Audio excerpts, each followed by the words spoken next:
Hey doll, welcome to the Moors Murders. I sort of have difficulty saying Moors? Moors? Moors. That long vowel is not really in Northern Irish language. So if you follow Isles of Mystery on Instagram, I hope you voted for today's topic. As you can see here, actually quite a few people wanted the Loch Ness Monster. Should I do the Loch Ness Monster still? I know Jem voted for Loch Ness, but she's from Scotland, so she's a bit biased. Well, actually, Ian Brady is from Scotland. Anyway, welcome to part 1 of 4? Well, it's basically a series on the Moors murders. At the time of this release, all the episodes have been compiled and smashed together and uploaded onto one as a Patreon episode. Doll, this is the most research I've done for a case. I can see why people are so obsessed with the Moors murders. There's just so much to read. There's just so much, and it's all documented. Both Ian and Myra spoke a lot and took a lot of photos. So you're not actually going to see a lot of me in this. I'm going to put photos, which I'm sure you'd rather look at. Yeah, you want to see the photos too. You don't have to Google it, while I'm telling the story, then you have to Google what it looks like. I'll show it to you. If you're watching. If you're listening on the podcast, you're still going to have to Google it. Anyway, intro, let's go. You gonna learn today the childhoods and backgrounds of Ian Brady and Myra Hindley, their dark relationship and how they became maybe Britain's most infamous child serial killers. Ian Brady. Here he is. The infamous Ian Brady was actually born Ian Stewart in Glasgow, Scotland on the 2nd of January 1938. His mother, Peggy Stewart, was an unmarried waitress. Doesn't she look sweet? And the puppy at her feet? So cute. What a little cutie, smelling her toes. According to Peggy, Ian's father was a newspaper reporter who died 3 months before Ian was born, apparently. Peggy tried her best to raise Ian, but with little support. After a few months, Peggy handed her son into the care of Mary and John Sloan, a local couple with 4 children of their own. I'm not sure if this was common back then, but little Ian took on this Sloan name. That rhymes. So he's Ian Sloan. Things seemed okay, as you can tell from this picture, where we can see Mary Sloan on the left, Ian in the centre, and Peggy on the right. And although it is reactive and automatic to assume Ian had a bad upbringing, there are many who argue different. As we have seen from a few pictures so far, which is a lot for the time, Peggy seems and was reported to be a lovely woman. She tried to see her son as often as possible, and during the time, the social stigma and consequences of keeping an illegitimate child were harsh, and it was not uncommon for young unwed mothers to give up their kids to foster parents of the state. But as a young child, Ian Brady already displayed a sadistic streak. He had a bad temper and was described by his neighbours to be a terrible heartbreak for his foster mother. As a little boy, Ian was fascinated by horror movies. His neighbours in Glasgow nicknamed him Dracula, as he would spend his pocket money on going to see horror films over and over again. Like the same ones. It is unknown, but rumoured and assumed that around this age, about age 10, Ian started torturing and killing animals. Here is a cute picture of the family dog in Manchester. Isn't he so cute sitting on the piano? Ian boasted of killing his first cat when he was aged just 10 years old, and then went on to throw a cat out the window, burn another cat alive, stone dogs, and cut off a rabbit's head. Oh, and here is a picture of the wee family cat. Oh, wee pet. Oh. Although, remember, it is not uncommon for serial killers to have these violent childhood tendencies.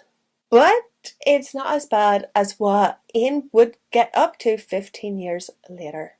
Ian was accepted for Shaw Lands Academy, a school for above average pupils. Ian's behaviour here worsened at Shaw Lands. He would bang his head against a wall when in a rage. Appearing twice before a juvenile court, he left the academy aged 15. Finding work first as a tea boy, then as a messenger boy. It seems that Ian never had a problem with women. He had a girlfriend around this time, but the relationship quickly ended when he threatened her with a flick knife, which I think is like a switchblade knife, the one you Flick. Oh, like that. Like that. That's a flick. Flick blade. Yeah. It was one of those. He threatened her with one of those. 4. Going to a dance with another boy. I don't know if any charges were brought forward, but after this, Ian was in court again, this time with 9 charges of burglary against him. Shortly before he turned 17, Ian was placed on probation, on condition that he would live with his mother in Manchester. In Manchester, Ian stuck out too. In his long trench coat, he was dubbed the Undertaker. I think the trench coat is hanging on the door in this picture behind him. Is that it? I don't know if it's leather or tweed or what. Ian had to move to Manchester in particular because his mother had relocated there after getting married. Peggy had married an Irish fruit seller called Patrick Brady, a very Irish name. Ian took on Patrick's surname, and hence the infamous name Ian Brady came into existence. It's so crazy that he's had like 3 different surnames and he's only 17. I think that would mess with your head a little bit, like maybe like your identity, like you're part of the Stewart family, then the Sloane family, then the Brady family. It's sort of like I don't know, maybe it's just me. I'm being too sympathetic. Here's a picture of Ian with his mother Peggy in Manchester. Ian seemed relatively happy, or happy enough, like as as happy as Ian could be. Ian's stepdad gave him a job as a fruit porter.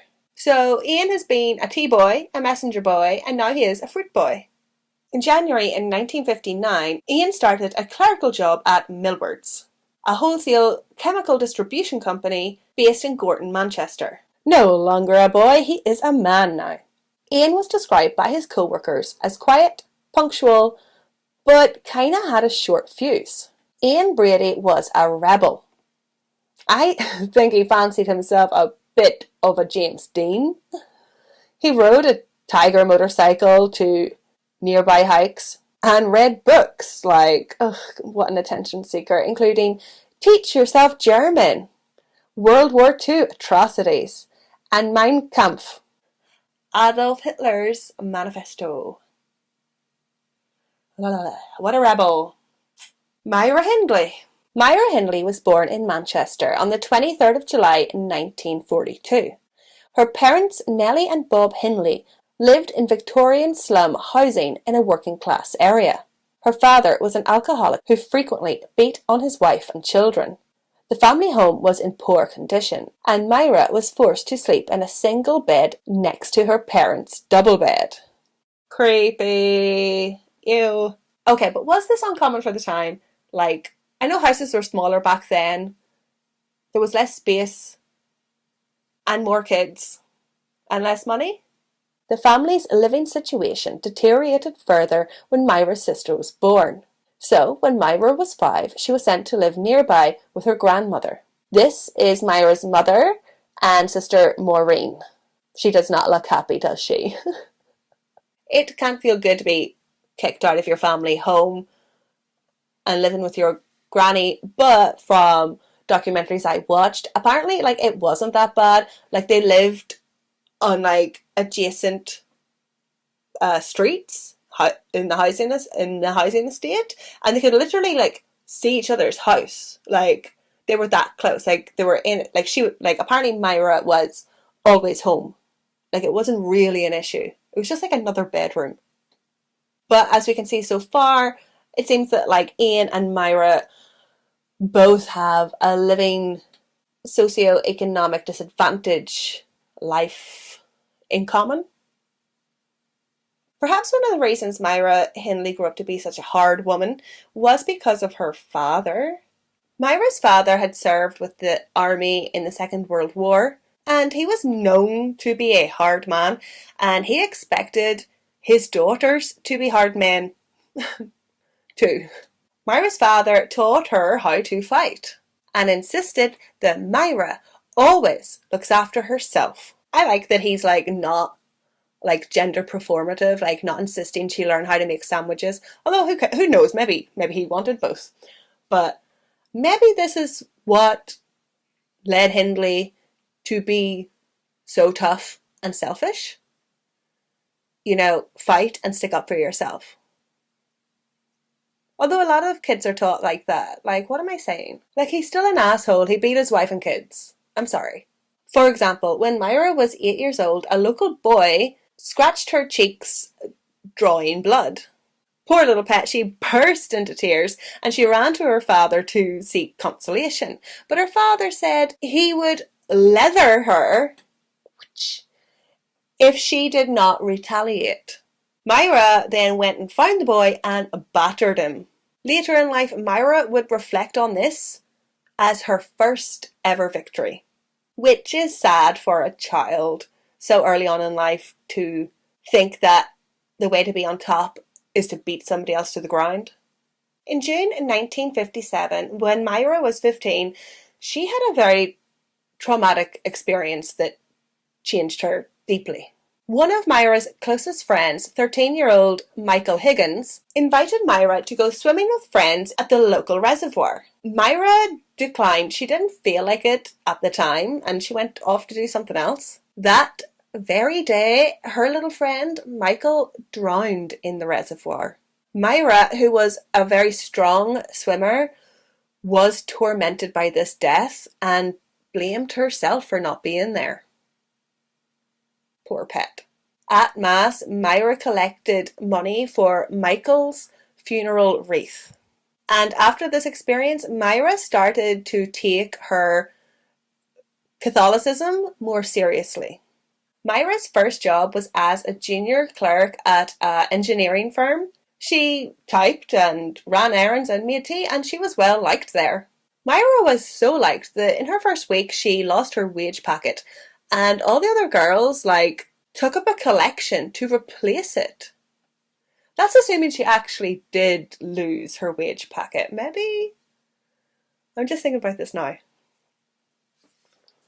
Wouldn't put it past her. Was she a good girl? Good Catholic girl? Perhaps, but she was taking judo lessons as well. Hiya! Although at these lessons she found it hard to keep partners to train with her because they found that Myra, she had a problem releasing her grip. Myra, let go. Myra also dated, and she actually got engaged to a short-term boyfriend. But she called it off after a few months because she thought the boy was too immature and couldn't provide her with the life that she wanted. What kind of life is that you want, Myra? Are you sure? You sure you don't want to go back with him? As you can tell, we are getting into the part of the meet cute. So how did these crazy kids meet? In January 1961, the 18-year-old Myra joined Millard's as a typist, the same chemical company that 21-year-old Ian Brady works. And just like every fairy tale romance, they meet at work. Well, I met Sharon at work, so whatever. For some reason, Myra soon became infatuated with Ian, despite knowing that he had a criminal record. But there can be something alluring about those bad boys. Although Myra did date other men and had no problem getting men, her diaries revealed her infatuation with Ian, jotting down and romanticizing every little thing he did around the office, despite him not paying any attention to her. Maybe that was it. Maybe it was the hard to get thing. Actually, in retrospect, a lot of people think that Ian was bisexual and leaned more towards men. It wasn't until 6 months later that the pair actually started talking. And Ian finally asked her out on a date to the cinema. They went to see King of Kings, which is a Jesus movie. I think it's an epic Jesus movie. I haven't seen it. First date at a Jesus movie. Major bummer, dude. Although she did portray herself as a good Catholic girl. Maybe it was a smart movie. Maybe. Anyway, the date was a success, and they continued to go on more cinema dates, and apparently this escalated into adult cinema dates too. After this, the pair would then go back to Myra's house to drink German wine, which I really don't think is a flex. Is German wine even good? You never hear of German wine. Let's see. Apparently, not so much. It was around this time that Ian started to bring Myra into his Nazi world. Giving her reading material, he gave her Nazi homework, which she seemed thrilled about, actually. The pair would spend their lunch breaks reading aloud to each other, like in the staff room, accounts of Nazi atrocities. Obviously, the two became less sociable to their colleagues, like nobody wanted to be around those freaks. Ian and Myra were regulars at the local library, borrowing books on philosophy, true crime, and torture. I like 2 out of 3 of those things. Myra began to emulate an ideal of Aryan perfection. Hence her infamous, dare I say iconic, look of cropped, bleached, frazzled hair and thick red lipstick. Myra began to change her appearance further, wearing clothing considered risque, such as high boots, short skirts, and leather jackets. Ian called her Myra Hess. Myra dove headfirst into Ian's world, taking many selfies. Like I said before, Ian was an avid photographer, although it seemed that Myra was happy to go along with all this. There did seem to be some manipulation or abuse. Apparently, Myra expressed some concerns about Ian's character in a letter to a childhood friend. Myra mentioned an incident where she had been drugged by Ian, but in the same letter she also wrote about how much she obsessed over him. A few months later, Myra asked her friend to please destroy that letter. Myra worshipped Ian, and Ian grew to love the idea of being worshipped. So he included her in his plans for a crime spree. Myra often hired a van in which the couple envisioned and planned bank robberies. It seems like they have like a shared infatuation of Bonnie and Clyde as well. From members of a gun club, Myra purchased a Webley .45 and a Smith & Wesson .38. Whatever they are, I don't know. I think this is one of the guns Myra is holding. Ian taught her how to shoot, apparently, although he kind of looks like an idiot in this picture. Don't they look like friggin' idiots, man? Again, it seemed like they were planning on being the next Bonnie and Clyde. Like, it's been done. But nothing really happened. Like, the thing is, they were both working full-time at the same office. They both had full-time jobs with steady incomes. There was no need to rob a bank. It was like a fantasy. Although it would have been a much better choice to rob banks than what they were planning on doing, which I will cover in episode 2. Not today. Ian and Myra put their Bonnie and Clyde infatuation wannabe on hold and invested in photography. Ian got some professional lights and set up a darkroom. Here in this picture you can see Ian has a light meter around his neck. Like they had money, they were spending money, like they didn't need to rob a bank. The pair took hundreds of photographs of them and their dogs. Photographs of each other that for the time would have been considered explicit, which was probably showing a shoulder or an ankle or something. Through these pictures we can really observe Myra's change from a sweet but tough cookie to a provocative Nazi, I suppose. Oh my god, look at this dog. Isn't it so cute? You did not deserve such awful owners. You poor thing. Och, the things these pets would have seen. By June 1963, Ian had moved in with Myra to her grandmother's house. Oh, it's just such a Archetypal love story. Boy meets girl, boy moves into girl's grandma's house, girl becomes the Nazi, boy takes photos while drinking German wine. After Ian had moved into the house, this is the time that he started to talk about committing the perfect murder. Ian often spoke to Myra about Myers Levin's the 1956 book Compulsion, inspired by the real-life Leopold and Loeb trial, which I'm sure most true crime junkies know about. For a while the pair drove around Manchester. Well, let me be accurate. Myra drove Ian around Manchester, taking pictures of children, psyching themselves up for what was to come. On the evening of the 12th of July in 1963, Ian decided it was his time to carry out his own compulsion. He instructed Myra to drive a borrowed van around while he followed behind in his motorcycle. He said when he spotted a likely victim, he would flash his headlights. Driving down Gorton Lane, Ian Brady saw a young girl and signalled to Myra Hindley. On the 12th of July in 1963, Ian told Myra he wanted to commit the perfect murder, if such a thing exists.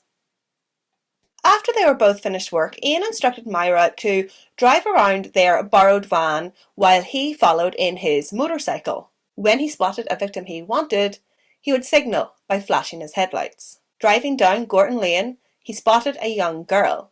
He signalled to Myra, who did not stop because she literally knew this 8-year-old girl. It was in Myra's thinking and rationale that a teenager would be much less missed than an 8-year-old. Ian agreed. Not giving up, sometime after 7:30 p.m, driving on a different street this time, Ian signalled Myra to stop for 16-year-old Pauline Reed, a schoolmate of Myra's sister Maureen. 16-year-old Pauline was on her way to a dance, wearing a lovely pink and gold dress. She was so excited, I'm sure. Myra pulled over and offered Pauline a lift.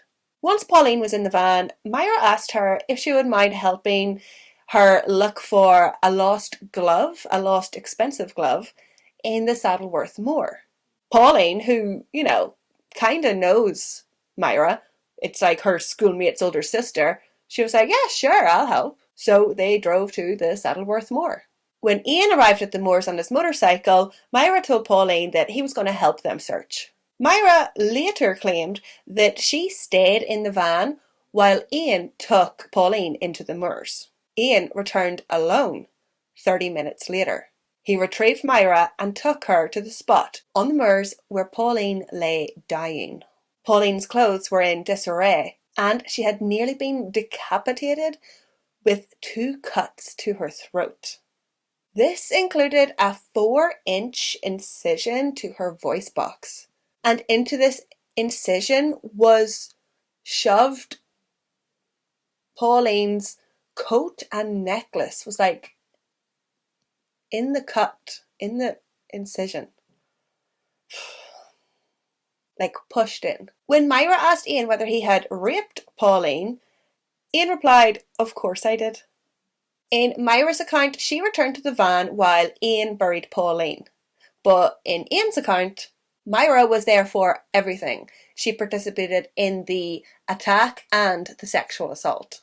During the police investigation for the presumed missing child, police found no one who had seen Pauline before her disappearance. There wasn't many leads, although she had briefly dated a local boy, with 3 criminal convictions for minor crimes. David Smith, the 15-year-old, was questioned by police, but he was cleared in any involvement in her death.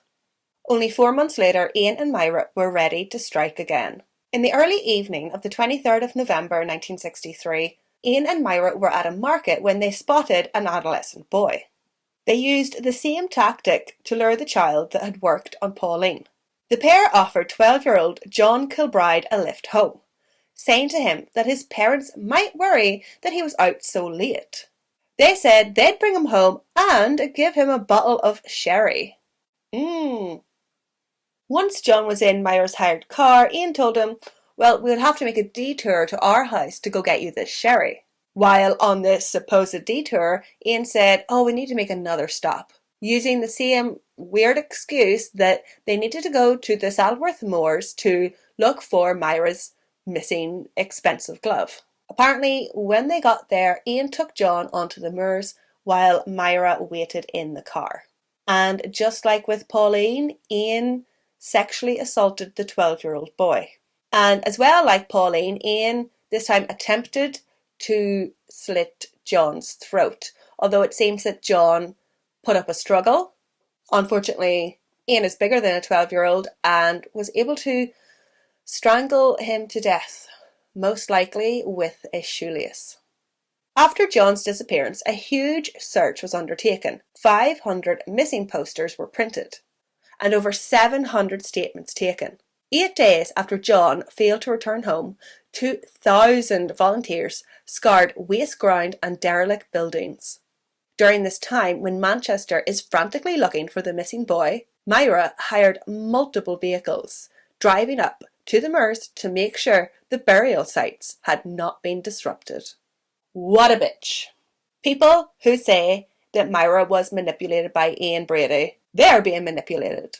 She's going up there of her own accord. 6 months later, again after work in the early evening, the 16th of June 1964, 12-year-old Keith Bennett was on his way to his grandmother's house when Myra called him over.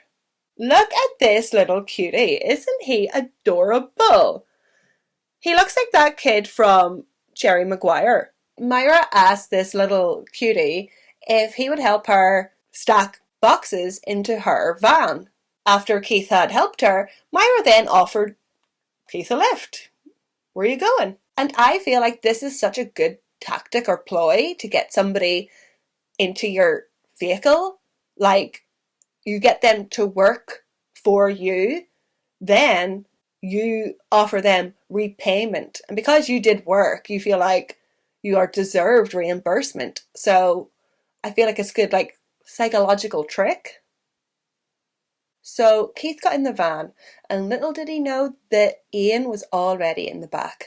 Myra drove them to Saddleworth Moor. Again, while there, Ian took Keith out onto the moors. Again, supposedly looking for this glove.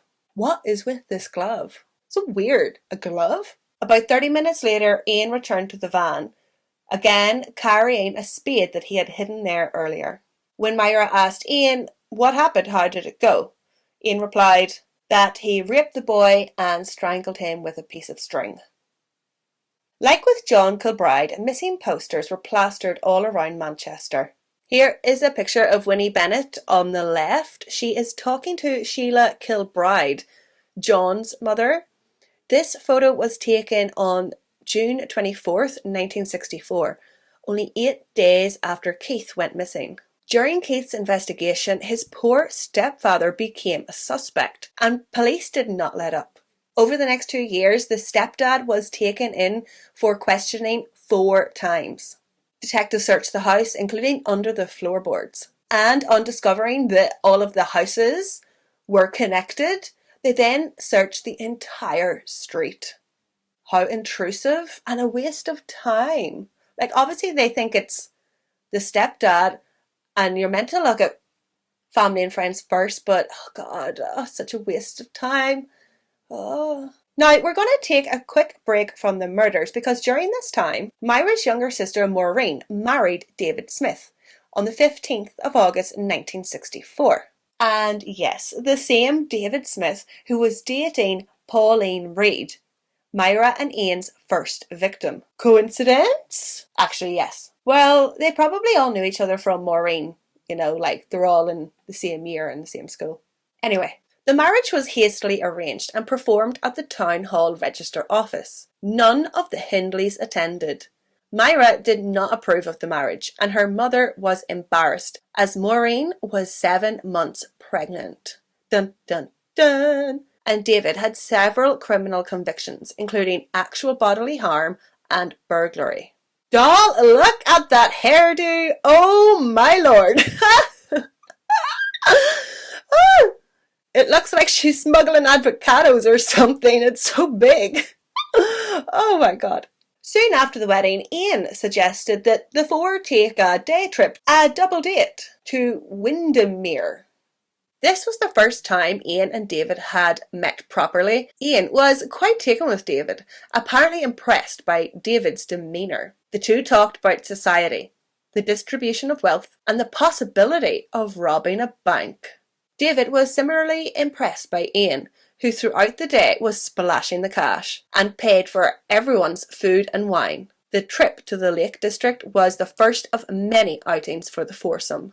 Myra, she felt this budding relationship between the men compromised their safety.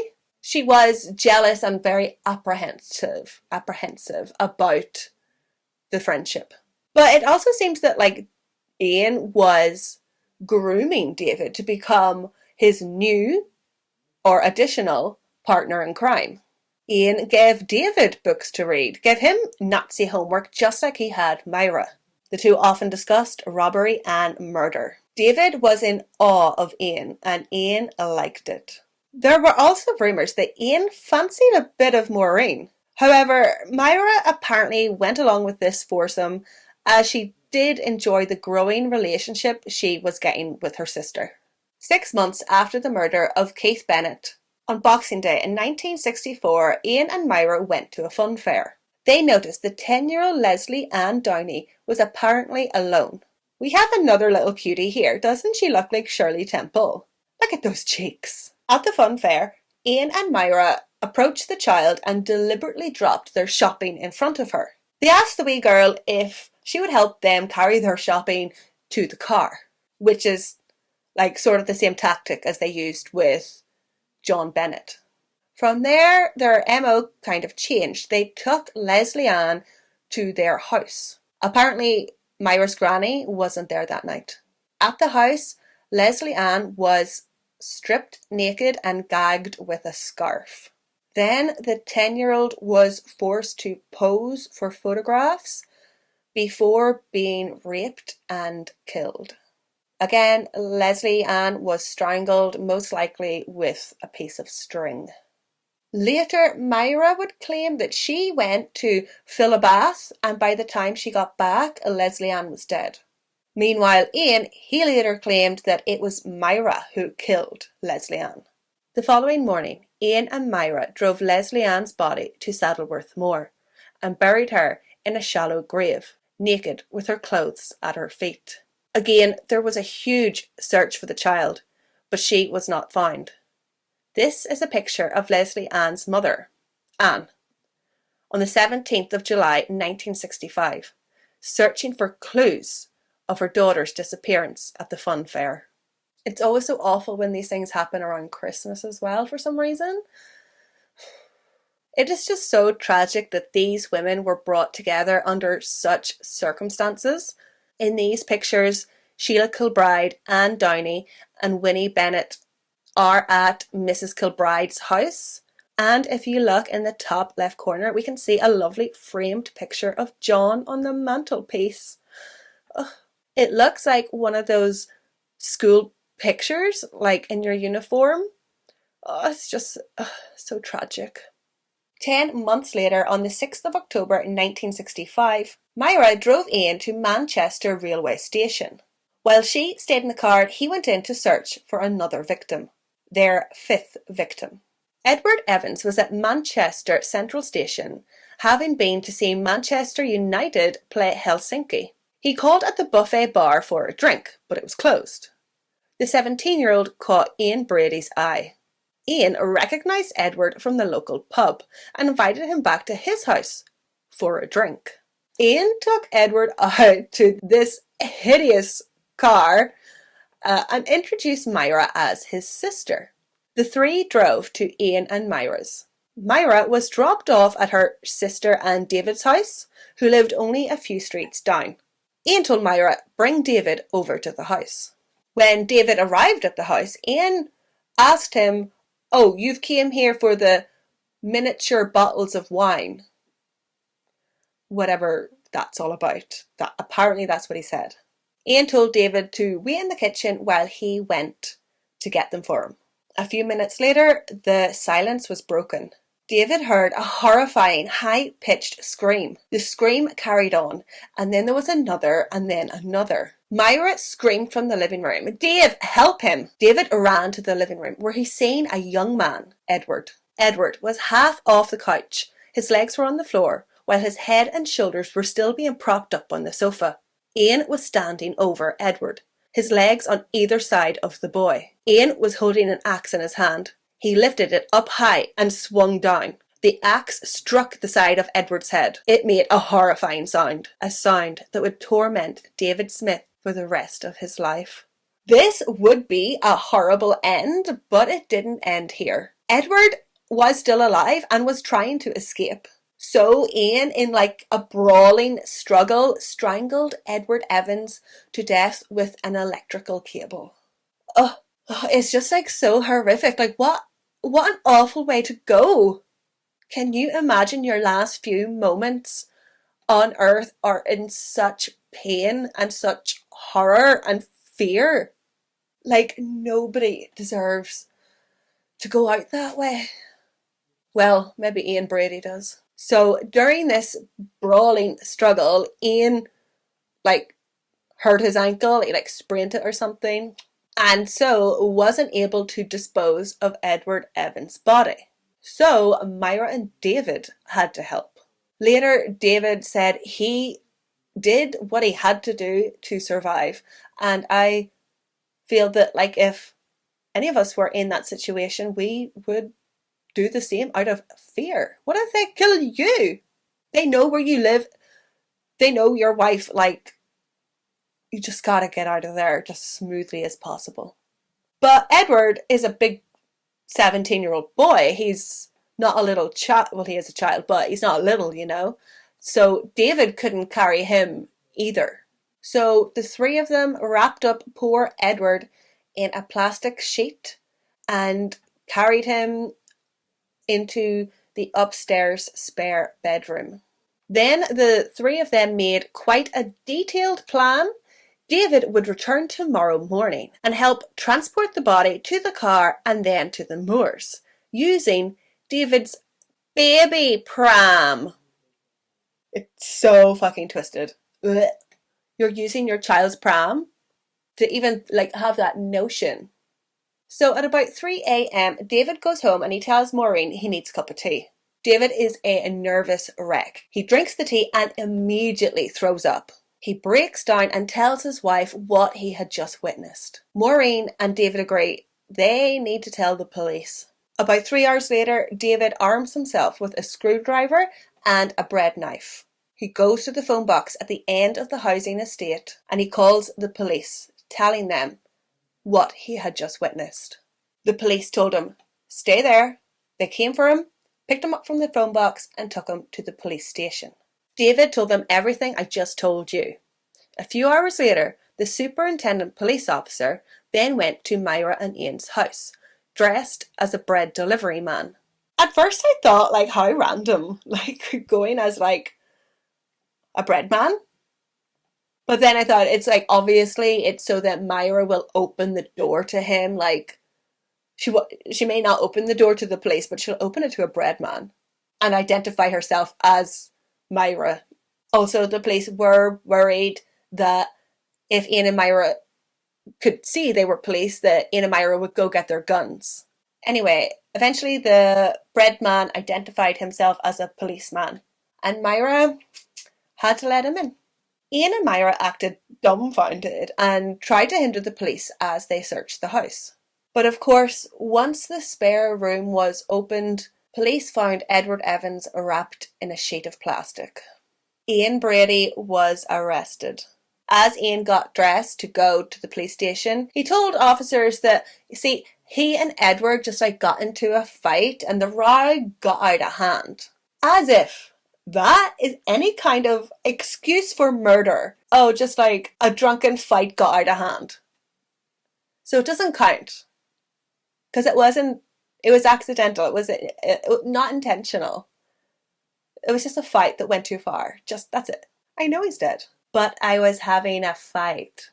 Now, yeah, Myra was not arrested. But obviously, what David witnessed was Ian striking the blow and doing the strangling. Technically, David really didn't see Myra do anything. And David doesn't know about the other murders. Nobody does, but we do. Myra demanded to go to the police station with Ian, but point blank refused to make any kind of statement about Edward Evans' death, only saying that it was a tragic accident. With nothing on her, police just let Myra go. Now, you would think that this is when Myra would take this opportunity to run, but she didn't. She hung around Manchester for the next 4 days. She asked her boss to fire her so that she could start claiming the dole. She thinks she's going to be around to claim the dole. Doll, they will be coming for you. And yeah, at the house, Myra was destroying and getting rid of evidence. Police were able to eventually find half burnt up bank robbery plans. Man, why couldn't they have just done that? If they had robbed a bank, it would have been so much kinder to society. Finally, on the 11th of October, Myra was arrested and charged as an accessory to Edward Evans' murder. When Ian Brady was interviewed by detectives, he told them in the interrogation that he had picked up Edward Evans for a sexual encounter. Perhaps he was trying to put them off doing any more search, at that time the gay community were the less dead. Police didn't search, didn't investigate crimes like that.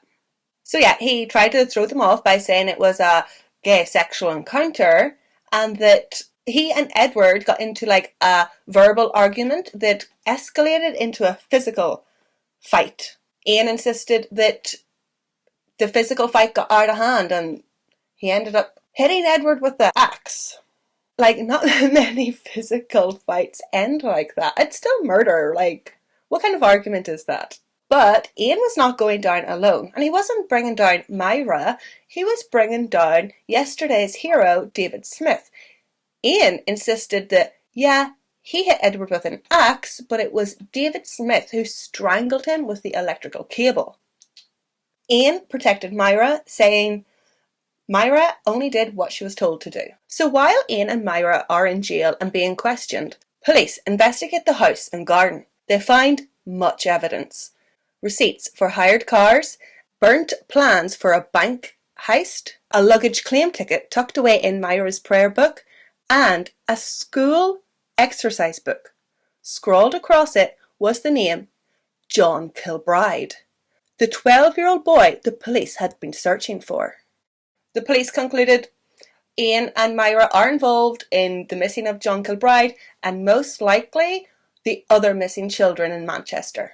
So they didn't really have any leads, so they went back to David for help. David told police that Ian had once asked David to return his dodgy books to him. And by dodgy books, I think he's talking about the Nazi stuff. According to David, Ian packed these books into suitcases. The suitcases already had stuff in it. David had no idea what the other stuff was. And David said he didn't know where the suitcases was. But Ian would often talk about train stations. He always seemed to be at train stations. Of course, they put two and two together. The claim ticket. A search of left luggage railways offices turned up the suitcases at Manchester Central Railway Station. Inside one of the suitcases was an assortment of costumes, notes, photographs, and negatives. 9 of the pornographic photos taken was of missing child Leslie Ann Downey, naked and with a scarf tied across her mouth. There was also a 16-minute audio tape recording of a girl who identified herself as Leslie Ann Weston. In the recording, the girl was screaming, crying, and pleading to be allowed to return home to her mother. Leslie Ann's mother was able to confirm that the recording was the voice of her missing daughter. Can you imagine having to listen to that recording? Obviously, they didn't play the whole thing. They probably gave her the most digestible bit to listen to. Oh God, it'll be so awful to hear. That's the last words that you hear from your child is from a tape of her capture. Of course, back then, like, I don't think camcorders, home camcorders and stuff were as popular, so that would have been the last capturing of her voice. Police were right. They're involved in more murders, so they upped the ante and started making inquiries with friends and family and those who knew him. Police spoke to a 12-year-old girl neighbour who on several occasions had been taken to Saddleworth Moor by Ian and Myra, although nothing ever happened, probably because she was their next door neighbour. So police started to search the area. Police immediately got up to Saddleworth Moor. 9 days after the murder of Edward Evans and a week on from the arrests of Ian, Brady and Myra Hindley, Anne Downey watched on as a search party hunted for her daughter on Saddleworth Moor. On the 16th of October, police found a little arm bone protruding from the peat bog. It was initially assumed to be John Kilbride's. However, the next day it was identified as that of Leslie Ann Downey. Here you can see the police searching the immediate area for any further evidence. The little girl's body was still visually identifiable, and the poor mother again had to positively identify her child. Although she didn't have to look at the body, she was identified through the clothing she was wearing.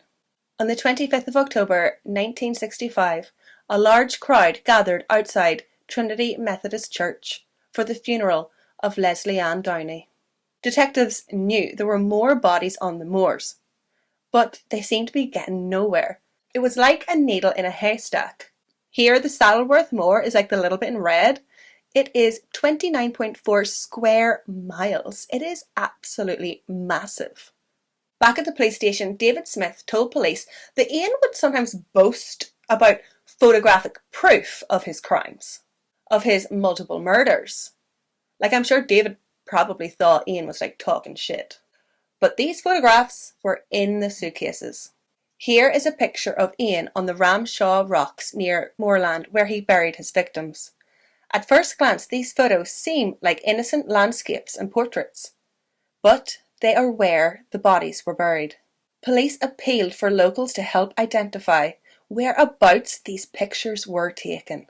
On the 21st of October, Ian Brady and Myra Hindley appeared at Hyde Magistrates Court, separately charged with Edward Evan and Leslie Ann Downey's murders.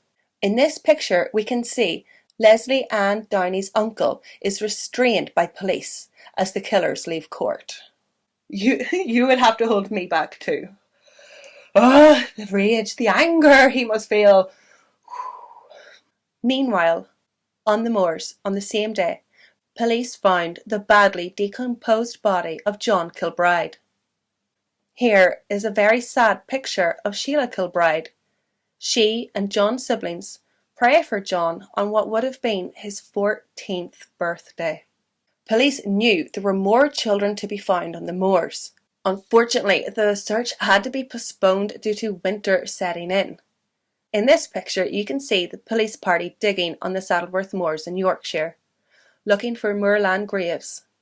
If you look to the right, you can see 6 rods to mark the spot where the body of 10-year-old Leslie Ann Downey was found in a shallow grave. Many of the photographs taken by Ian and Myra on the moor featured Puppet the dog. Going through the photos, sometimes Puppet was a puppy in the photos, who obviously grew into a full-grown dog. Here you can see one with Myra's sister, Maureen.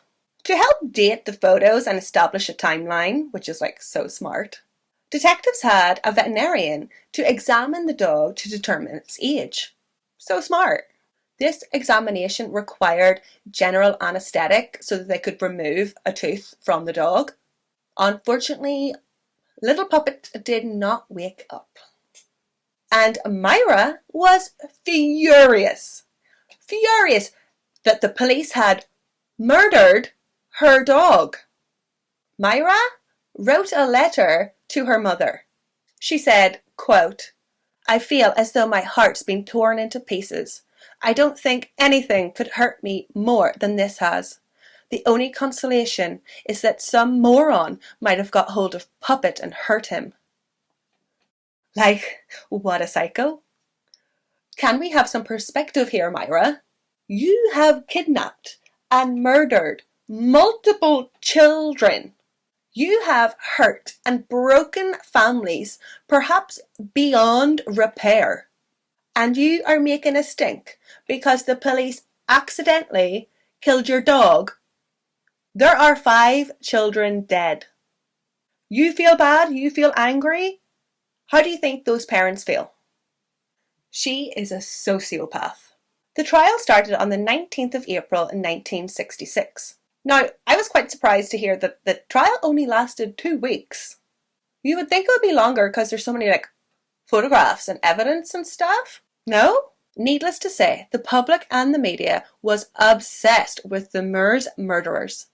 The dock was fitted with bulletproof glass to protect Ian Brady and Myra Hindley. It was feared that someone might try to kill them. So, as well as other security precautions that were taken during the highly publicised trial. Journalists came from all over the world to cover the story. The city's hotels were basically fully booked, and crowds, some who had travelled for hours, stood outside the Chester courthouse every single day. The local church condemned the media and spectators, calling the whole thing an immoral spectacle. Ian and Myra were charged with the murder of Edward Evans, Leslie Ann Downey, and John Kilbride. Myra's brother-in-law, David Smith, was chief prosecuting witness. There was a little bit of drama during the trial with David. He was offered a lot of money from the press for rights to his story. News of the World paid him £15 a week, which is £300 a week in today's money, right up until the trial. And they promised him a lump sum of £1,000 if Ian and Myra Hindley were convicted. Now, is that a breach of ethics? Because I feel like then you want them to get convicted. It's very, what do you think of this? Selling your story? Obviously, David's life has been ruined by what he has just witnessed. He's going to need money to pay for therapy. He'll probably have to move. He might not be able to work. He deserves some form of compensation. But in a way, he is profiting off the horror and the victims and the families and his own family's victimization and pain. The lawyers at the trial, they also had worries about, this incentive, this monetary incentivization. But whenever they went over David's new statement compared to his initial statement, they found that it didn't change. So they just sort of were okay, let's just go on with it. Anyway, back to the trial. What do you think Ian and Myra pleaded? Pled? Said in court. Innocent, of course. In the trial, Ian and Myra tried to convince the jury that David Smith was also involved in all of the murders. And this was a lie that a lot of the public did believe for a long time. Ian Brady testified for over 8 hours. He was calm and arrogant, and this did not go over well with the jury. They did not like him. He claimed he had nothing to do with the other child murders. Ian admitted to hitting Edward Evans in the head with the axe, but claimed that it was David who strangled Edward. When it came to Myra, Myra refused to swear in the Bible. She stated openly that she didn't believe in God. But you were a good Catholic, and you had a prayer book, the ticket was found in your prayer book. Anyway, she testified for 6 hours, denying any knowledge that the Saddleworth Moor photographs of Saddleworth Moor found by police had been taken near the graves of the victims. Do you buy it? I don't buy that. Some of those photos are shit. Why would you want to take a photo in just a random, ugly, lumpy field? Muddy, lumpy field. There's a reason you're stood there, Myra. bitch. Myra distanced herself as much as possible from the murders as she could. She always seemed to be in the kitchen, in the car, or watching a sunset. The 16-minute tape recording of Leslie Ann Downey was played in court. Her cries reduced the judge, jury, spectators, and even hardened police officers to tears. On the recording, Ian and Myra can be clearly heard. Myra admitted that her attitude towards Leslie was brisk and cruel, but argued it was only out of fear someone may hear the screaming. Myra also claimed she wasn't present when Leslie was being undressed, and was looking out the window when the pornographic photos were taken. And at the time of Leslie Ann's murder, she was running a bath. I mean, even if these things are true, like maybe you didn't strike the killing blow, like you are guilty of like negligence, like looking the other way, like you're definitely an accomplice or assisting in abetting. Like, I just hate her. I hate her. On the 6th of May, the jury debated for a measly 2 hours. They found Ian guilty of 3 murders and Myra guilty of the murders of Leslie Ann Downey and Edward Evans. Ian and Myra just missed the death penalty. It was abolished the year before. Oh, what a shame. Jokes. I don't support the death penalty, but if anybody deserved it, like, I could understand. The judge described Ian and Myra as 2 sadistic killers of the utmost depravity, wicked beyond belief. The judge said he seen no chance of reform for Ian.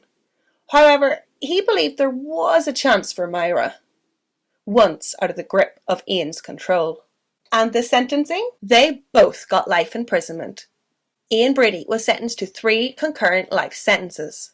Myra Hindley was given 2, plus a concurrent 7-year term for harbouring Ian in the knowledge that he had murdered John Kilbride. Ian was taken to HM Prison Durham, and Myra was sent to HM Prison Holloway.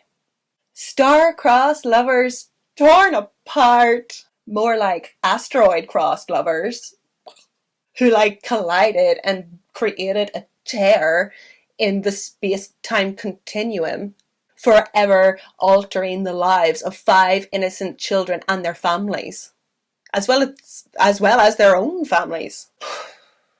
On that subject, yeah, Ian and Myra were only convicted of 3 murders. But I covered 5 murders last episode. It wasn't until 19 years later that the Saddleworth moors would be revisited. Ian Brady and Myra Hindley were convicted of 3 counts of murder. They pleaded innocent throughout the whole trial and lied through their teeth, despite all the damning evidence that there was. They had claim tickets, whereabouts, voice recordings. They had eyewitness David Smith who seen the whole thing, and they still said, no, didn't do it. So Ian and Myra were given life sentences. They found Ian guilty of 3 murders of Leslie Ann Downey, John Kilbride, and Edward Evans, and Myra guilty of the murders of Leslie Ann Downey and Edward Evans. But we know that there were more murders, which we're going to get back into today. As soon as Ian and Myra were locked up, the public and the media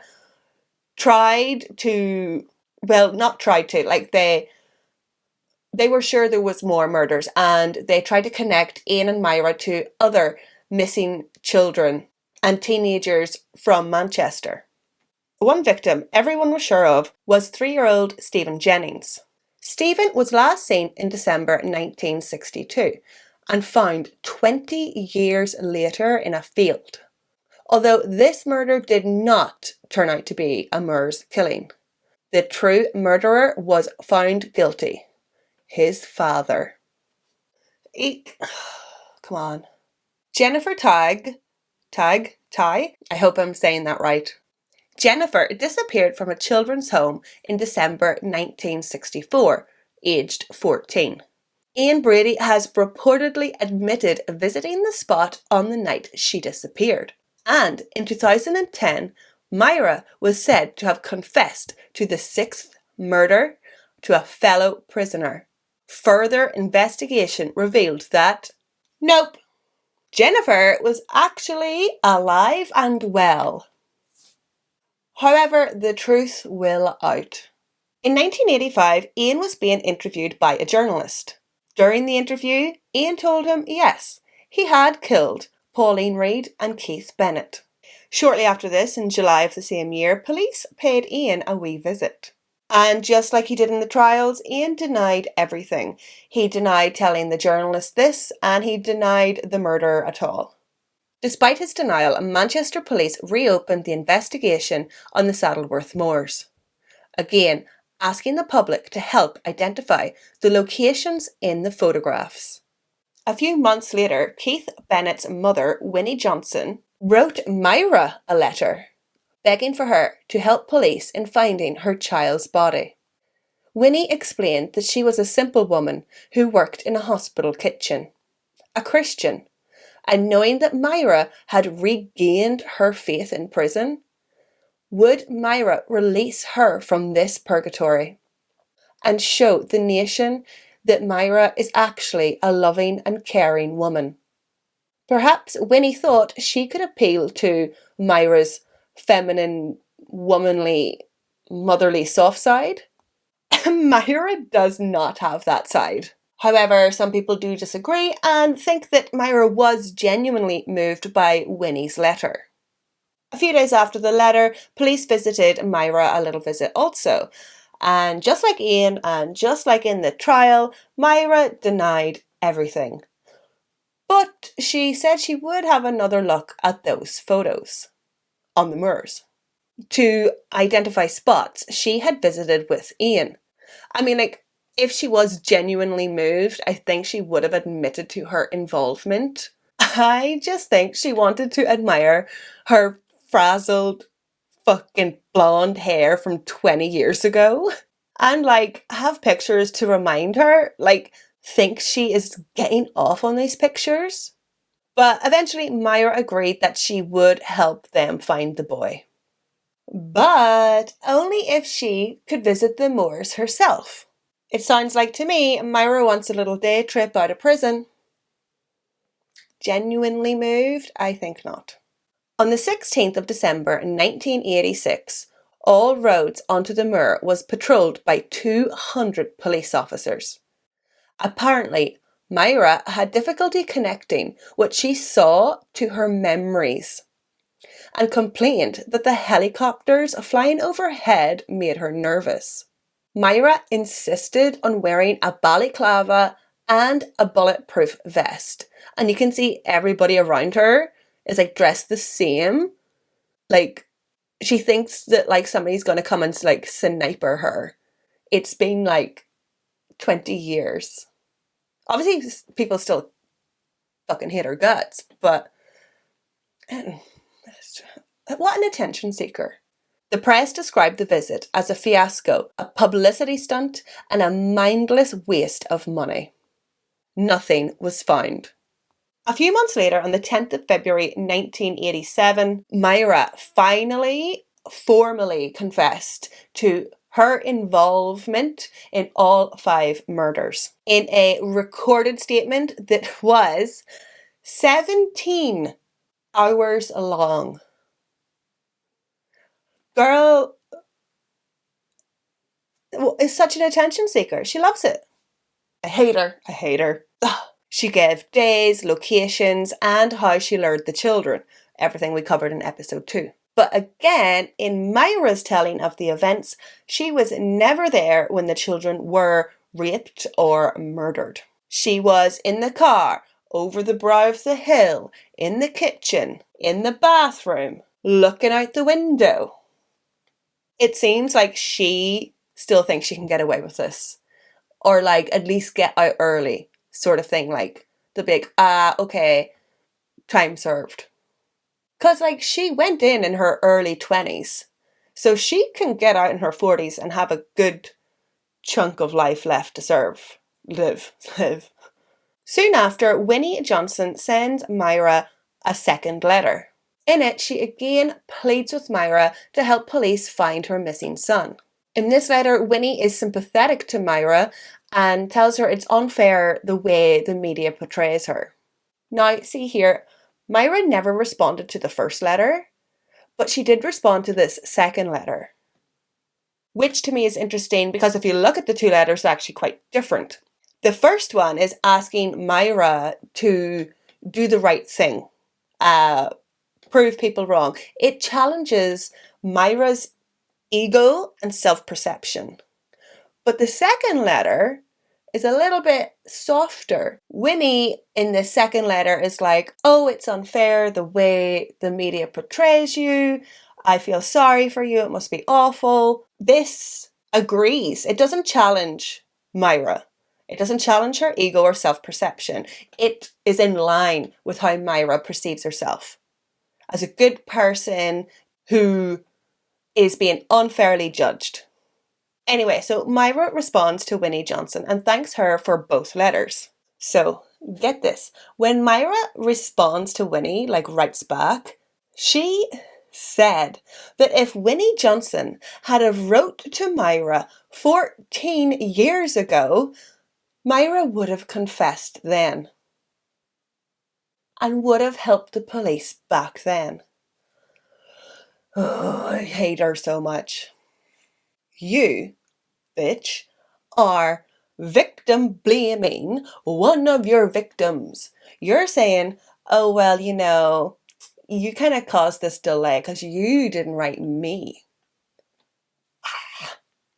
Oh, I hate her so much. Oh, she's such a bitch. Putting the moral obligation on Keith's mother.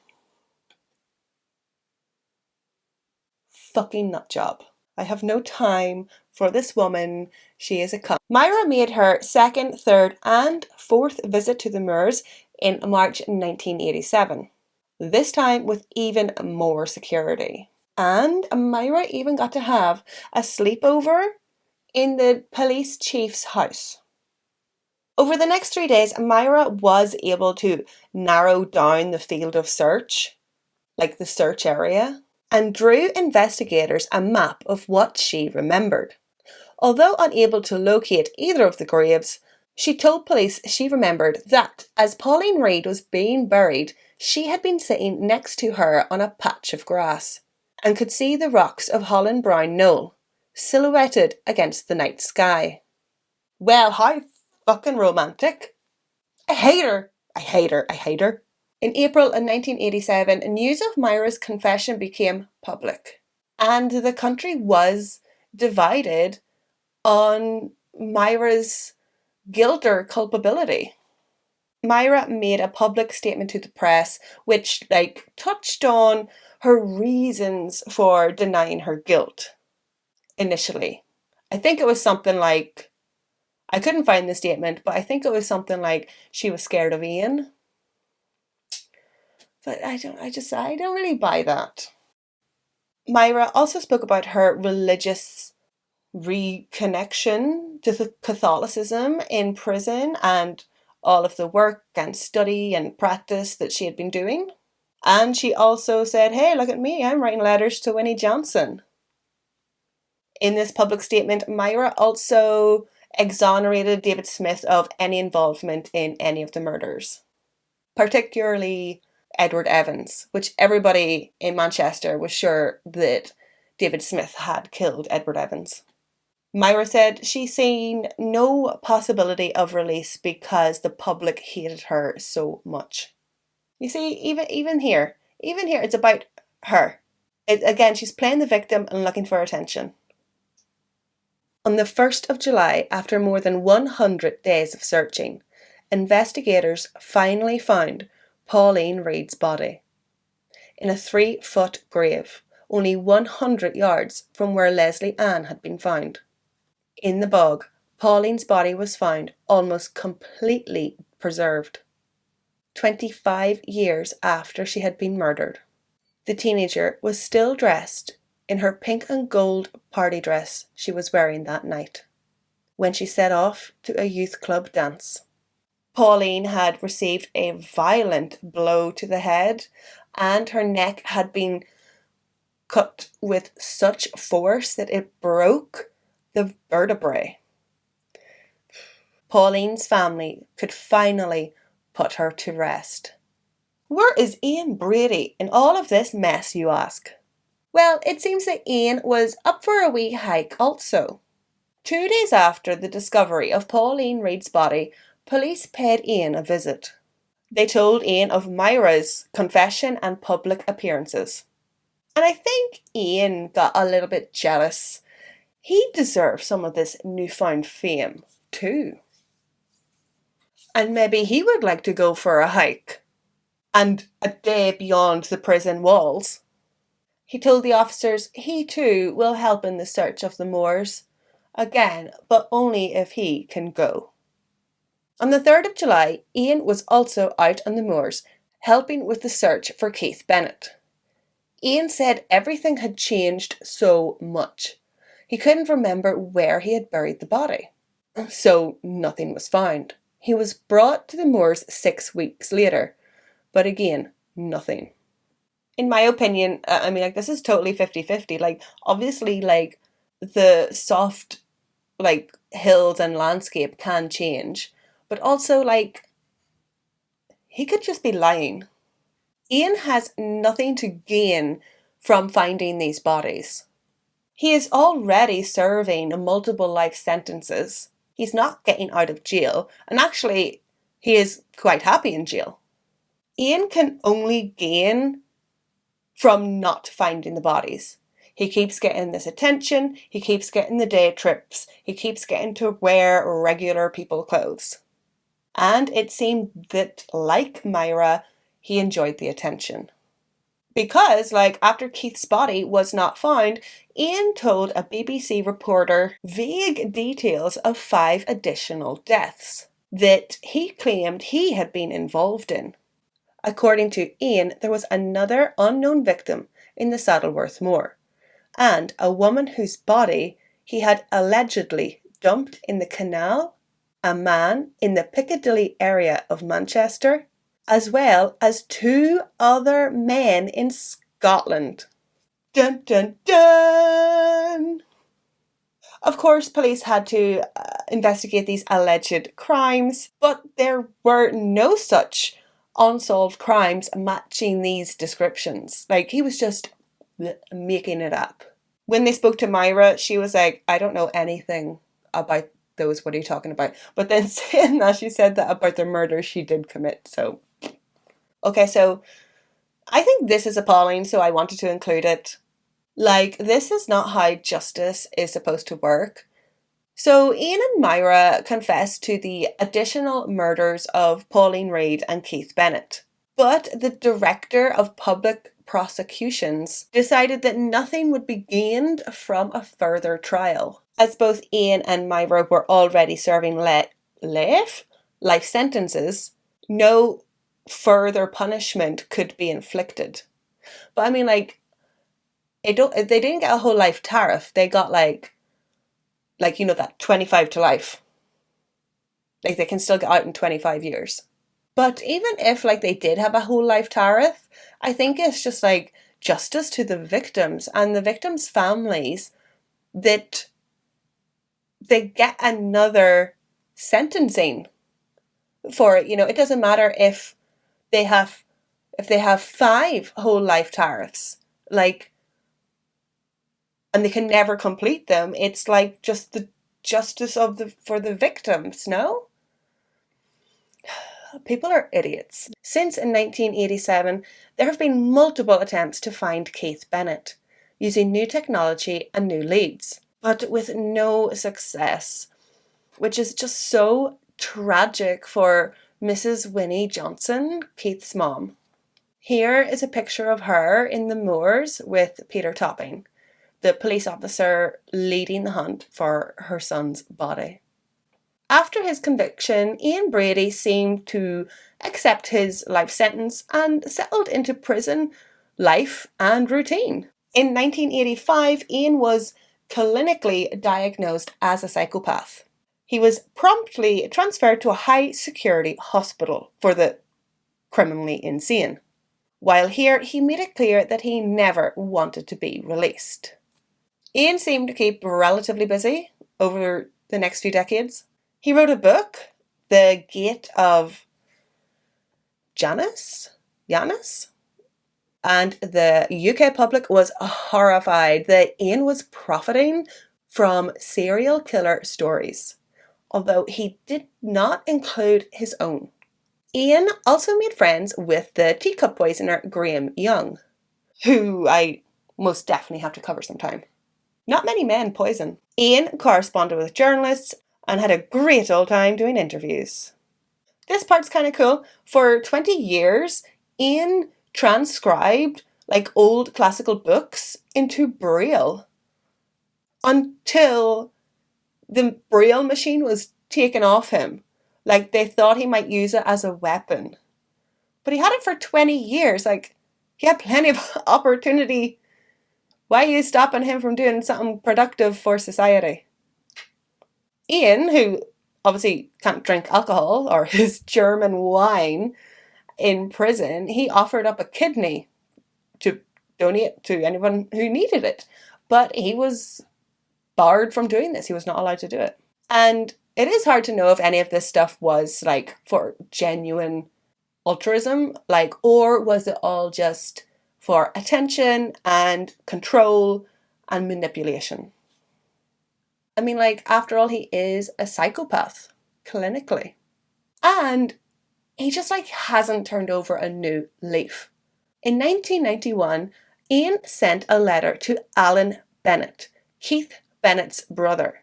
Ian writes, "I again advise you to stop searching until matters are resolved. My will contains special instructions for you alone. My time is almost over. Sincerely, Ian Brady." My time is almost over. Are you Dracula? Also, his time was not almost over. He lived for 26 years after sending this letter. In 2005 and 2007, Ian taunted the Bennett family, offering to try and help find Keith Bennett, saying he knew where the boy was buried. And he would find Keith under one condition, that he be given the means to end his own life. Obviously, the UK does not have euthanasia, and they can't agree to this. We can't help you kill yourself. You can try on your own. What? What, you want a guillotine? Ian apparently wanted to end his life for a while now. He had a paracetamol attempt and multiple starvation attempts. Although when he went to court demanding that he be allowed to starve himself to death, and that he was on a 14-year hunger strike, the hospital security people were quite perplexed. They said, "We know that Ian sees us watching him make toast every morning. And in the evening, we give him soup and more toast, which he eats." The strike was not serious ideation, but rather just another protest to satisfy his pathological need for control and attention. But because Ian has a diagnosed mental disorder, the hospital was within their rights to, and did, force feed him more calories, which is why he has that feeding tube in his nose. Also, a 14-year hunger strike.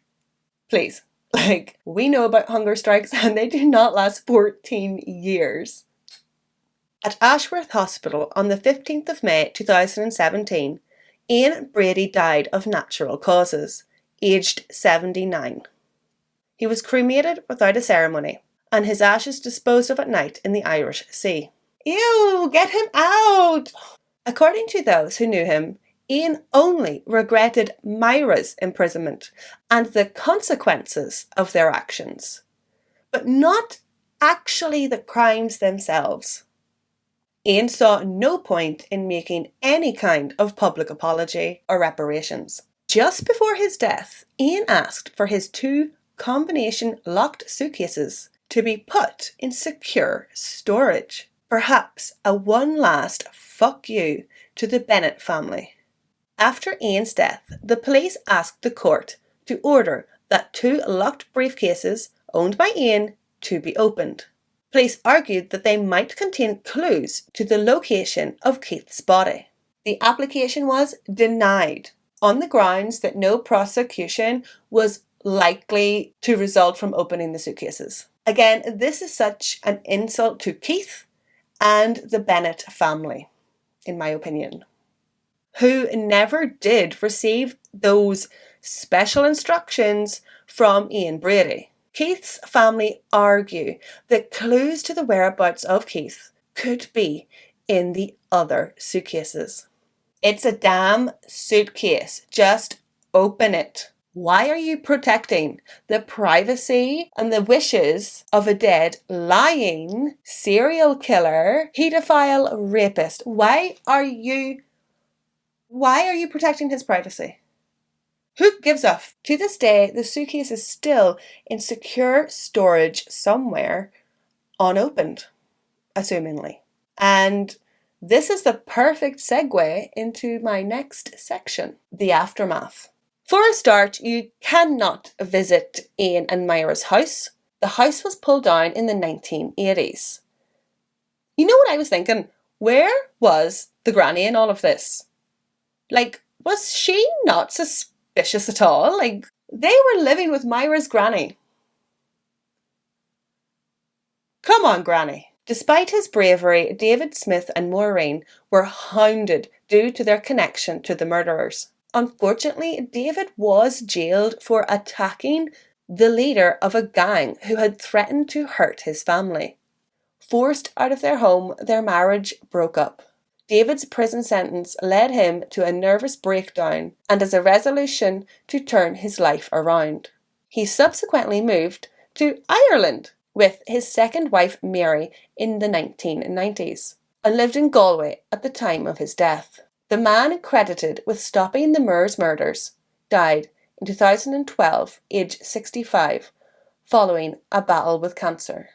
On August 18, 2012, finally at peace and reunited with her son Keith, Winnie Johnson died after a lifelong but futile wish for Ian Brady's help to find her son's body buried in the moors. I'm getting a little bit teary. It's so sad that she didn't get to find him. Okay, right. Okay, I hear you. You can see the little red line is near the end, and we haven't went into Myra Hindley's time in prison.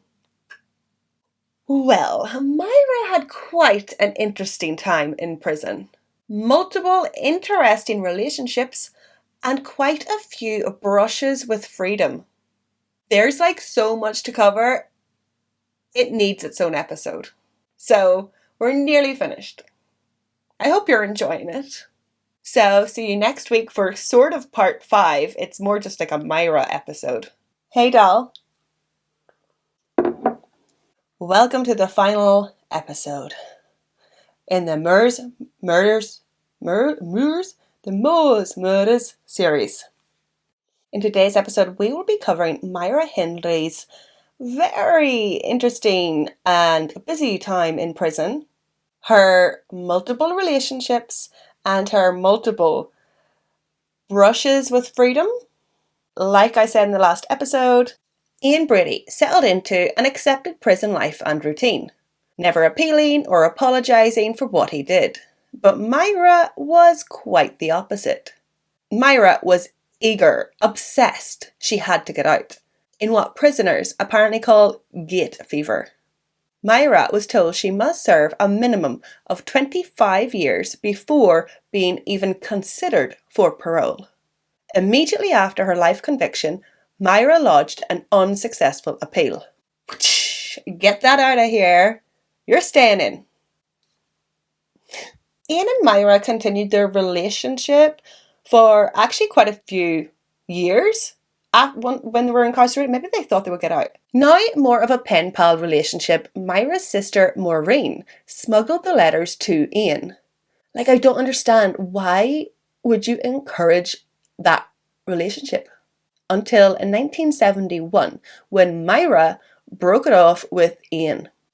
As they did continue to correspond for a while after that, I think it was like an amicable split. See, Myra had fallen in love again with one of her prison wardens, ex-nun Patricia Carnes. In 1970, Patricia was 26 and Myra was 28, both being of similar age and both from the same area of Manchester. In North London's Holloway prison, staff were, of course, forbidden from getting personally involved with inmates for security reasons. But lesbian relationships were commonplace in Holloway. How did they meet? Well, Myra spotted Patricia crossing the prison courtyard to start her shift. Something about Patricia caught Myra's eye. "Who's that?" she asked her friend. "She looks nice." Later, Patricia was asked to escort Myra and other inmates to the prison library. Here, the two got acquainted. Patricia was instantly smitten with the calm and personable Myra Hindley. And Myra wasted no time in her advances. One day, Patricia was sent to Myra's cell to tell her to get out of bed. When Patricia entered, Myra was laying on the bed, completely naked, moisturizing herself. Myra stared into Patricia's eyes and continued to moisturize. Yuck. From then on, the two started passing notes and gifts through an illiterate Violet, a trusted inmate who walked about freely, cleaning and making cups of tea for officers. Myra and Patricia bonded over regular routine games of ping pong and 70s US pop duo The Carpenters. One night, Myra heard a tap on her cell door and found a rosebud placed in her spy hole. Ugh. On the other side of the door was Patricia. "I love you," Myra whispered. "I love you too," Patricia replied. "It's hopeless, but I can't help it." The romance soon became common knowledge in the prison. When senior staff found out, Patricia called it fabricated nonsense. And poor Violet was sent to solitary for her lies. Poor Violet. She couldn't even read the notes. Like, what the... Patricia is such a bitch. And the romance went on. The two would meet in the prison chapel to discuss their Catholic faith. But they whispered about much more than religion in the chapel. In 1971, Myra asked Governor Dorothy Wing to add a new name to the list of people allowed to write to Myra. A cousin from Manchester called Glenys. The pair were quickly pen pals, exchanging around 125 letters over the next 2 years. But Myra doesn't have a cousin Glenys. It was Patricia Carnes, of course. And Patricia chose the most distasteful surname. She called herself Glenys Moores. How disgusting is this bitch? To make what Myra was sentenced there for into some kind of trivial little wink joke. Over the next few years, Myra successfully petitioned to have her category A prisoner, like a dangerous prisoner, reduced down to a category B. She was now seen as less dangerous and a prisoner on the road of reform. The governor of the prison, Dorothy Wing, took notice of Myra's apparent hard work and rediscovery and redevotion of her Catholic faith. And apparently Myra spent time learning French and Dutch. Dorothy believed Myra had changed for the better. In 1972, Dorothy had an unofficial policy of slowly reintroducing her charges to the outside world when she felt they were ready. Dorothy told colleagues there is little likelihood that Myra is going to attempt to escape. Then took Myra for a walk on North London's Hampstead Heath, which I think is this park. I'm not too sure. Well, the press got wind of this unofficial excursion, and the shit hit the fan. Now, it doesn't seem like these unofficial walkabouts were approved by the government or judges, or I don't know who's in charge. I don't know who's in charge of that, but it doesn't sound like they were approved. Or maybe Dorothy does have the control, she's head of the prison, maybe she can just do that. But anyway, the walk caused such an uproar from the public, the media, and the victims' families spoke of the distaste that Dorothy was forced to resign. Despite ruining her career, Dorothy remained fond of Myra and defended her, saying that Myra was a changed woman. Oh, Dorothy, you're gonna eat your words. When Myra was not granted parole, it became plainly obvious to her that she was never going to be released from prison. So, she persuaded girlfriend Patricia to break her out of jail. And the pair could run away into sunny Brazil, which is one of the few countries that would not automatically extradite them back to the UK. Patricia agreed, and she became excited. She said, we could go there and do some missionary work. Brazil's already a Catholic country. So anyway, it's like something from Prison Break. In September 1973, Patricia enlisted the help of another young inmate, Maxine Croft, who was serving time for forging £5 banknotes. Maxine had been recently transferred from another prison for attempting her own escape by jumping over the prison wall. Myra and Patricia thought that Maxine, with her past experiences and talent for forging £5 notes, she might be useful for the little plan that they had cooked up. Maxine was on board, and the three plotted their escape. There were talks on a rumoured secret back door, but it couldn't be found.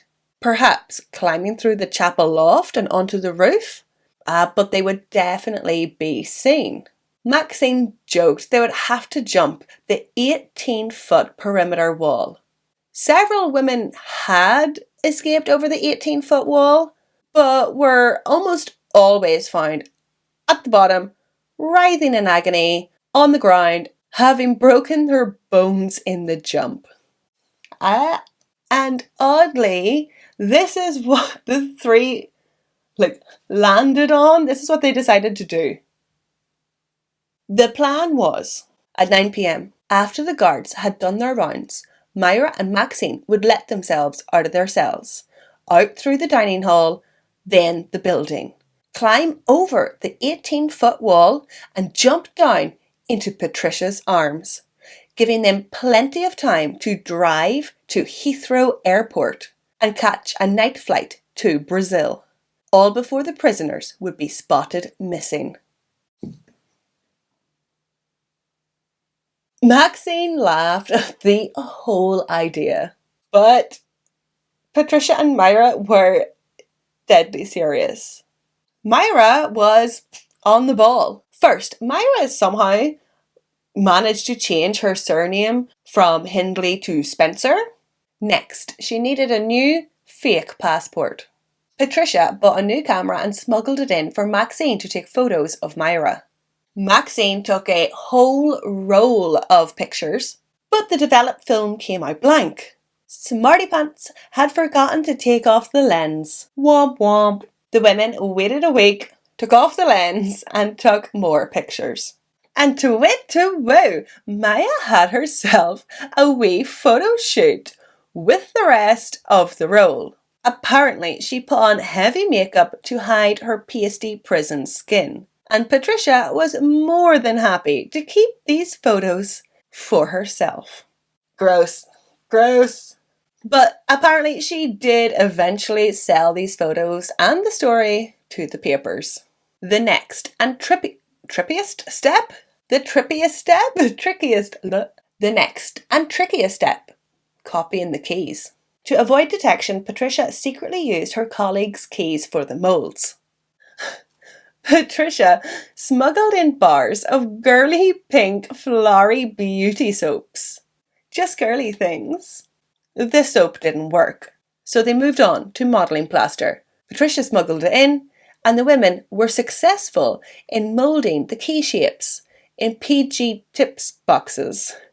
Maxine contacted her dodgy geezer scrap dealer friend to get him to make the metal moulds. So Patricia put everything in a big box and posted the plaster moulds and the soap moulds, as well as instructions on how to make a key. Unbeknownst to Maxine, her dodgy friend was also a well-known grass who was best friends with a senior London cop. Ultimately, the box of key impressions landed in the police station and the police landed in Holloway prison. They confronted Maxine and accused her of assisting the Holloway IRA inmates for escaping. Maxine panicked. She didn't want terrorism slapped on to her sentence. She said, "It's not for the IRA, it's for Myra Hindley." The jig was up. Myra, Patricia and Maxine were reunited at the dock at the Old Bailey in 1974 on April Fool's Day. As the fools stood there for sentencing, Myra and Patricia held hands and locked eyes. When the dock officer noticed that they were holding hands, he karate chopped them apart. Myra Hindley was given an additional year on her life sentence, and Maxine was given 18 months. And prison officer ex-nun Patricia was imprisoned for 6 years, and the incarcerated women were separated. Later, Myra would say that she felt there was really no alternative to an otherwise almost unendurable situation. Patricia said that she had tried to be a source of consolation and encouragement to Myra, and echoed Myra's sentiment, saying, "Being Myra Hindley is penance enough without the added rigours of long years in prison. Oh dear God, don't you see that Myra has manipulated you and ruined your life?" Friends of Patricia said that they had tried to talk her out of this relationship, and everybody basically agreed that had the women escaped, Myra would have dropped Patricia like a hot potato. After this, Myra was transferred to Durham Prison, where she befriended a fellow notorious serial killer, Rose West, who, with her husband Fred West, murdered 9 young women and her own stepdaughter. Myra Hindley, pictured here in 1980. Is it just me, or does she look younger than that photo of her blonde? She looks younger here. Myra and Rose were said to have quickly become close. Romantically close. According to Rose West's ex-lawyer, the pair hooked up shortly after Rose was admitted into jail. Apparently, there was a romantic encounter in the H wing, the hospital wing. Rose, as a new inmate, was there to be assessed, and Myra had fallen over or something. And it wasn't their last romantic encounter. The relationship was casual, but Rose was quite taken with Myra, impressed by her knowledge, capability, and that she had studied various courses on Open University. Prison officers referred to them as the gruesome twosome. But after just a few months, the relationship soured. Rose reportedly said, "You have to watch Hindley, mind. She is very manipulative. You don't realise it, but she gets you doing stuff for her. Oh, she's clever all right. She's flippin' dangerous, that one. She ain't gonna take me for a cunt again." Soon, the two became sworn enemies and rivals, becoming queen bees of their own little hives and fighting over who was the most famous. I think you mean infamous? Myra couldn't stand that some young buck, some new flavour of the month, was stealing her crown. But personally, I would think that Myra is more infamous. That frazzled peroxide bleach bob and her lumpy red lipstick. I mean, like, it's nearly, dare I say, iconic. Like, it's a iconic photo, like, and it's been replicated by artists, like people. It sears into your head, your mind. I think she's a bit more famous. Now, back in January in 1985, the Home Secretary increased Myra's sentence from 25 years to 30 years. By that time, Myra had claimed to be a Reformed Catholic, and she had many supporters campaigning for her right to appeal and or get paroled or get released. Amid strong media interest when Myra returned to the moors in 1987, Catholic convert Lord Longford, who the media dubbed a loony do-gooder, he pleaded for her release, pointing to her newfound goodness. Supporter David Astor sent pocket money to Myra in jail and paid for her lawyers. His argument is better, I think. He argued that Myra Hindley's situation had changed from rightful punishment for heinous crimes to wrongful imprisonment by popular demand. David Astor said that only judges should decide on how long a person remains in prison, not politicians and not popular opinion, which of course is swayed by the media. And I have to say, I agree with this argument. However, for everyone campaigning for Myra's release, there was somebody else campaigning for her to remain in jail. Leslie Ann Downey's mother, Anne Downey, who remarried to West, was at the centre of a campaign to ensure Myra Hindley was never released from prison. She regularly gave television and newspaper interviews whenever Myra's release was rumoured. And in 1990, Anne and Winnie's campaigning worked. A different Home Secretary imposed a whole life tariff on Myra Hindley. These politicians just sort of keep topping each other, don't they? In 1996, the parole board recommended that Myra be moved to an open prison, which is when you live in a facility that's more free and open. You can come and go and have a job and friends and stuff. But there's a curfew type thing. Yeah, you get it, yeah. And quite surprisingly, Myra rejected the offer. I think probably because Myra knew that if she was in the public, she would be spotted and probably killed. She is one of the most hated women in England during this time. Maybe ever. In early 1998, Myra was moved to a medium security prison. While there, she was diagnosed with angina and hospitalised after suffering a brain aneurysm. Also, while there, weirdly enough, Myra made 3 separate appeals against her life tariff, claiming she was a reformed woman and no longer a danger to society. But each appeal was rejected.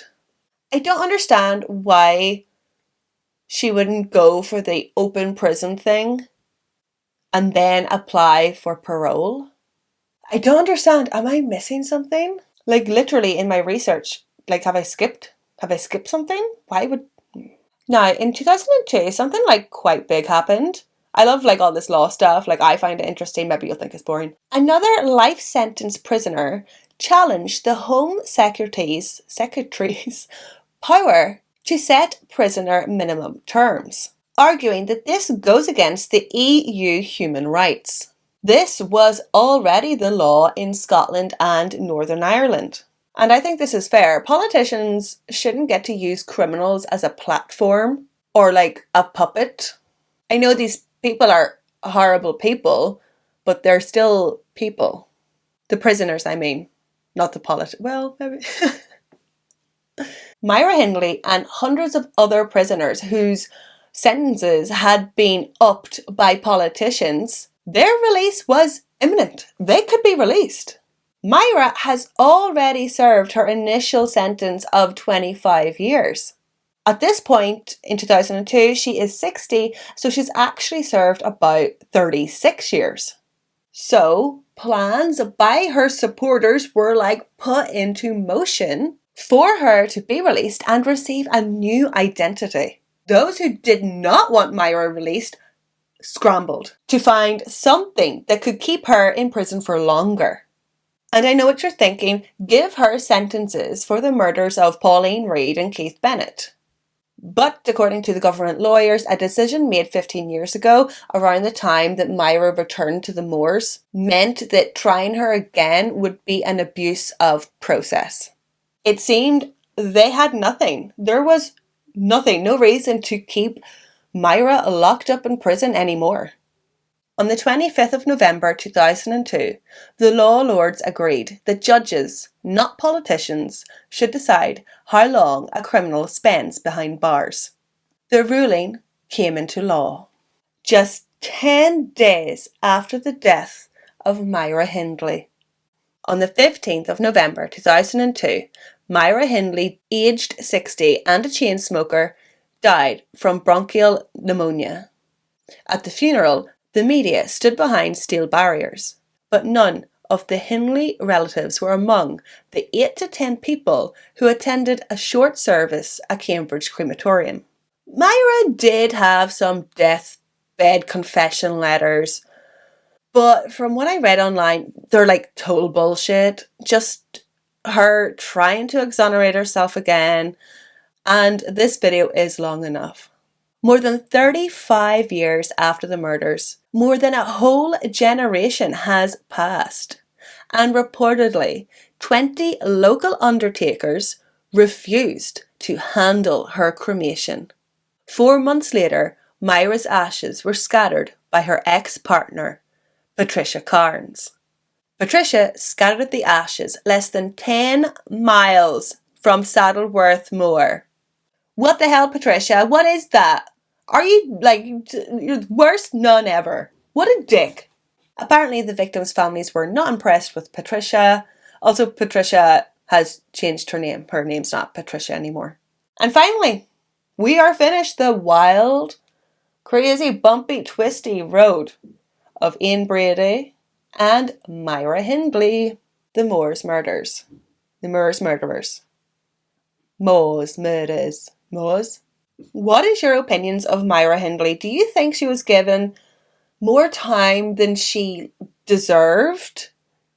I would love to know what other people think about this. Obviously we don't like her, but it's like a philosophical argument, eh? And a big thank you to my Patreon supporters. Thank you, Renee, Stephanie, Emer, Justin, Vicky, Deborah, Jem, Toya, Laura, Jason and Terry, Sydney, Karen, Leanna, Sarah, Angelina, Lou Marie, Sarah G, Kirsty B, Francesca, Sean. If you want to become a Patreon and support the channel, there is now a £1 Patreon tier where you will have access to exclusive episodes not to be released for non-patrons, I guess. Yeah. Fuck Myra Hindley. Slan. My eye is twitching.